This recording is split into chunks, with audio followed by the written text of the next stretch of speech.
So Andrew, you're known as the Prius of the sea.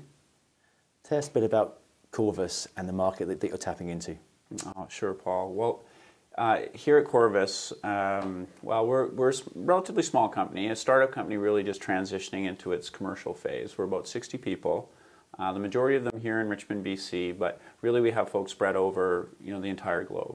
What we do is large lithium-ion battery systems, in particular for the marine industry. That's where the roots of the company are. That's what the founders were thinking of when they came up with the product. To what degree does the success that Tesla's been experiencing in the auto space help your business? Yeah, no, it's an interesting question, Paul. It's certainly not a one-to-one relationship, but it's what Mr. Musk is doing is creating a milieu where there's people have more confidence and think of battery technology for driving things. And ultimately, that's what we're about, powerful batteries that drive things, that work in things that move. So it does create a milieu. I think the other thing with what he's doing with his gigawatt factory is sort of addressing the big problem that the industry has faced, not only the electric vehicle industry, but our industry, which is getting enough volume so that the production costs for the actual battery cells start to come down.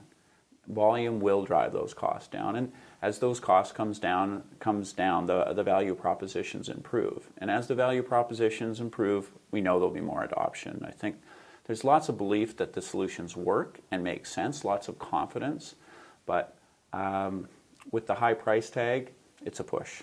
I think the big blue sky for us is in the oil and gas industry. There's a number of applications, particularly for floating oil rigs, that lend themselves very naturally to batteries, most specifically disaster recovery situations.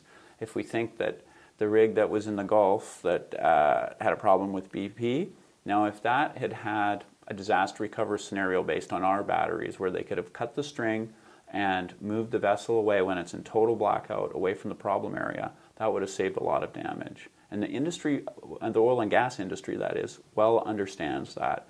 So tons and tons of interest from that industry. It's early days, but a lot of momentum there. And I think that's where we'll see some really significant growth for the company.